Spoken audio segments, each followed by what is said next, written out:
নমস্কার, কলিস কিচেনে সবাইকে স্বাগত জানাচ্ছি। আজ বানাচ্ছি সাউথ ইন্ডিয়ান একটা রেসিপি, সাম্বার। সম্বরটা খেতে গরমের সময় খুব ভালো লাগে, তাই আজ এখানে প্রচণ্ড গরম, তাই ভাবলাম সম্বরটা বানিয়ে নিই। সম্বরের জন্য এখানে আমি অরল ডাল ভিজিয়ে রেখেছি। অরল ডালগুলো ভিজানোর পর অনেকটা ফুলে গেছে, মোটা মোটা হয়ে গেছে ডালগুলো। দেখুন, ধুয়ে পরিষ্কার করে নিয়েছি ডাল। আর এখানে একটা বাটির মধ্যে তেঁতুল ভিজিয়ে রেখেছি, তেঁতুলের জলটা লাগবে।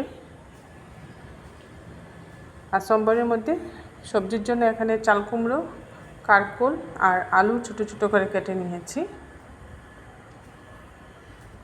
কারকোল, চাল কুমড়ো, আলু।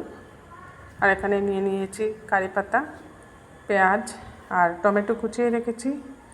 টমেটোটা একটু বেশি দিতে হয় সম্বরের মধ্যে। এবার একটা কুকার নিয়ে নিচ্ছি।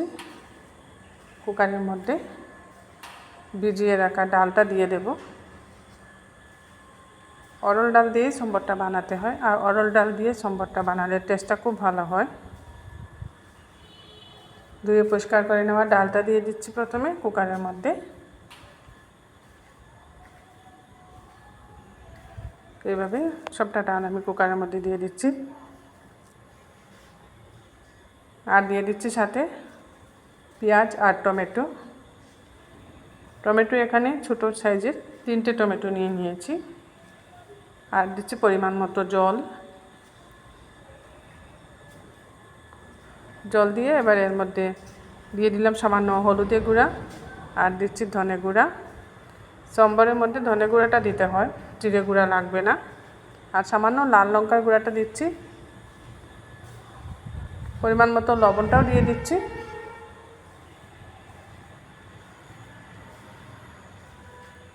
সব কিছু দিয়ে এবার কুকারের ঢাকনাটা লাগিয়ে 4 থেকে 5টা সিটি দিয়ে নেব।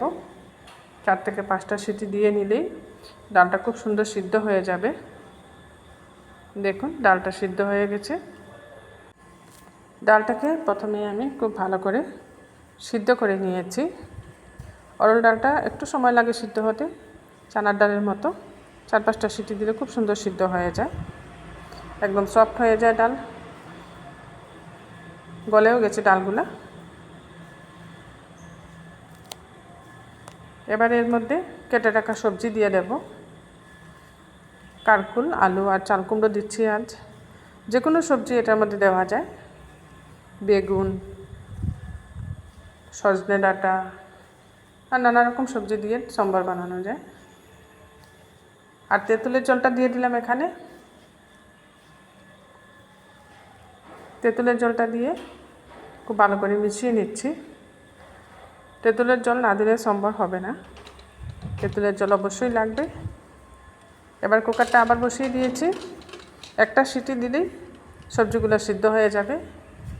এখন আর বেশি সিটি দেওয়াবো না, একটা সিটি দেওয়ার পর এটা নামিয়ে নেব। গ্যাসে একটা কড়াই বসিয়ে দিয়েছি। কড়াইয়ের মধ্যে দিয়ে দিচ্ছি রিফাইন্ড অয়েল।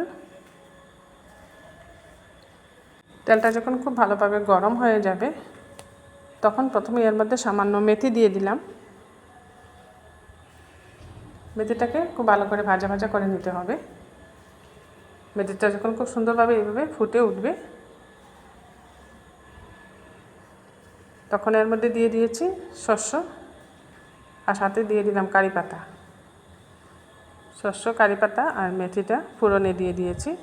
সামান্য পেঁয়াজ কুচি দিয়েছি ফোড়নে। পেঁয়াজ কুচিটা দিলেও দিতে পারেন আপনারা, না দিলেও কোনো অসুবিধে নেই।